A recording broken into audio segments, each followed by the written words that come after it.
नमस्कार दोस्तों, स्वागत है आप सभी का फिर से हमारे चैनल स्टॉक मार्केट स्ट्रैटेजी पे। तो आज हम जिन स्टॉक्स के बारे में बात करने वाले हैं वो केबल्स एंड वायर्स से रिलेटेड कंपनीज़ है और एक तरह से काफ़ी फेयर वैल्यूएशंस पे अभी भी अवेलेबल है।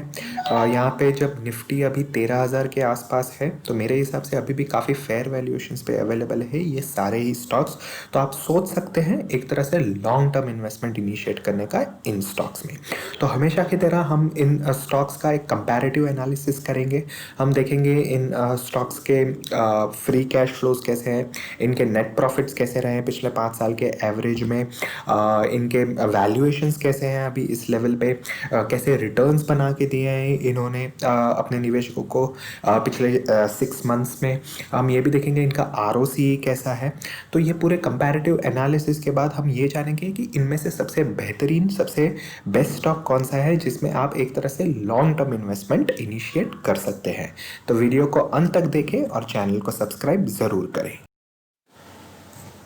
तो किसी भी कंपनी में निवेश करने से पहले हमें उस कंपनी की ओवरऑल बैलेंस शीट देखनी चाहिए। किसी भी एक पैरामीटर के बेस पे आप ये मत डिसाइड कीजिए कि उसमें लॉन्ग टर्म इन्वेस्टमेंट किया जा सकता है या नहीं। आपको कुछ 4-5 पैरामीटर्स देखने होते हैं। मेरे पुराने वीडियोस भी आप देख सकते हैं जिसमें मैं हमेशा से ही कहता आया हूँ कि आप कुछ 5-6 पैरामीटर्स देखिए और उसके बेस पे आप डिसाइड कीजिए कि उसमें आप लॉन्ग टर्म इन्वेस्टमेंट करना चाहते हैं या नहीं। सपोज़ कोई कंपनी नेट प्रॉफिट के टर्म्स में ग्रो कर रही है बट उसका at the same time debt भी ग्रो हो रहा है, तो I won't prefer that company for long term investment. तो जिन कंपनीज केबल्स और वायर्स कंपनीज की जो हम आज बात करने वाले हैं उसमें वो पहली कंपनी है KEI इंडस्ट्रीज, दूसरी है पॉलीकैब और तीसरी है फिनोलेक्स केबल्स। तो सबसे पहला जो पैरामीटर हम डिस्कस करेंगे वो है ROCE। ROCE होता है रिटर्न ऑन कैपिटल एम्प्लॉयड, यानी जो भी कंपनी अपना निवेश कर रही है उस पर उसको कितना रिटर्न मिल रहा है उसे ROCE कहते हैं। तो अगर पिछले 5 साल का एवरेज ROCE देखें KEI इंडस्ट्रीज का तो 38% है, पॉलीकैब का 24% और फिनोलेक्स केबल्स का 17%। तो मैं कहूँगा तीनों ही कंपनीज ने काफ़ी शानदार तरीके से अपना ROCE मेंटेन किया है। अगर डेटर डेज के बारे में बात करें, डेटर डेज एक तरह से होता है कि किसी भी कंपनी ने अपने क्लाइंट के लिए कुछ प्रोजेक्ट किया या कुछ प्रोडक्ट सप्लाई किया तो कितने दिनों में वो क्लाइंट उनका पैसा वापस लौटा रहे हैं उसे डेटर डेज कहते हैं। तो KEI इंडस्ट्रीज का यहाँ डेटर डेज 102 है, पॉलीकैब का 59 और फिनोलेक्स केबल्स का 24। तो KEI इंडस्ट्रीज़ का यहाँ पे हल्का सा मैं कहूँगा ज़्यादा है। Anything above 100 is bit brings discomfort for me. Anything below 100 और से below 90 is a comfortable position.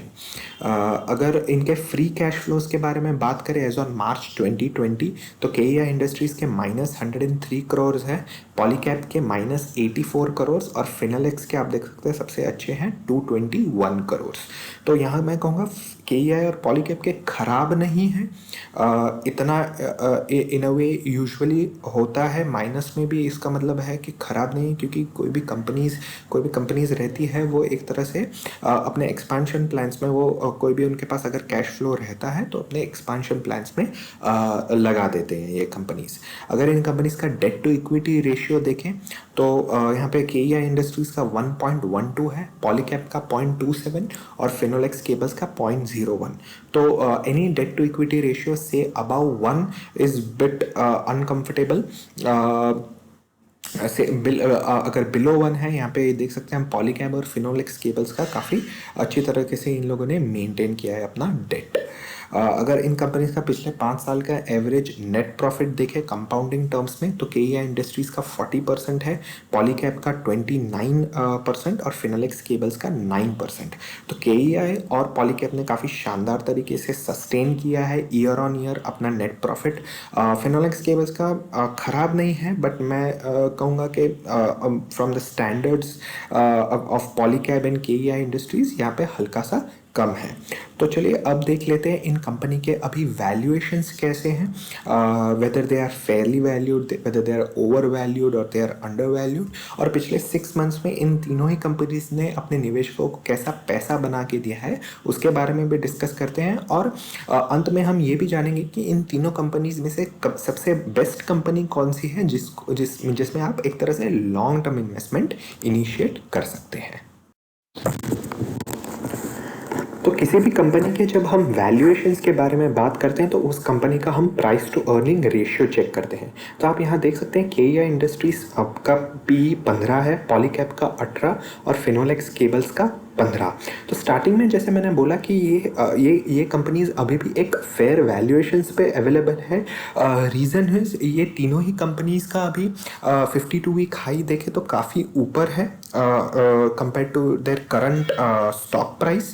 और आप देख सकते हैं कि जो इंडस्ट्री पी है वो भी अराउंड 16-17 के आसपास है। तो मैं कहूँगा कि तीनों ही कंपनीज उस रेंज में आपको अवेलेबल है एक तरह से। So all three companies are currently fairly valued. अगर पिछले 6 मंथ्स का एवरेज हम रिटर्न्स जो इन्होंने अपने बना के दिए अपने निवेशकों को उसके बारे में बात करें तो आप देख सकते हैं अपने जो 52 वीक लो ही था 6 मंथ्स पहले जनरली अराउंड कोविड लेवल्स पे, तो केईआई इंडस्ट्रीज ने अराउंड 50% के रिटर्न्स दिए, पॉलीकैब ने भी 50% के और फिनोलेक्स केबल्स के आप देख सकते हैं 57% के रिटर्न्स दिए हैं। तो in my opinion a long term investment can be initiated in Polycab. I would say देखिए सबसे बेहतरीन शानदार एक मिड कैप कंपनी है पॉलीकैब। आप इनके क्वार्टर ऑन क्वार्टर नतीजे भी देख सकते हैं, काफ़ी शानदार तरीके से इन लोगों ने मेंटेन किए हैं और एक तरह से ये ऑलमोस्ट अपने प्री कोविड लेवल्स पे पहुंच चुके हैं। और आप इसका 52 वीक हाई देखें तो समथिंग अराउंड 1100-1200 है और अभी भी ये कंपनी अराउंड 900-950 लेवल्स पे अवेलेबल है। तो मेरे हिसाब से आप ये कंपनी अभी भी आप खरीद सकते हैं। आप चाहे तो कुछ गिरावट आती है तो डेफिनेटली आप बाय ऑन डिप्स करते चले, काफ़ी बेहतरीन कंपनी है। अगर केईआई इंडस्ट्रीज़ और फिनोलेक्स केबल्स की बात करें तो केईआई इंडस्ट्रीज़ का देखिए अभी आप एक कंपनी अच्छी है बट डेट हल्का सा ज़्यादा है। तो आप if you want you can invest but मेरे हिसाब से यू शुड अवॉइड इट।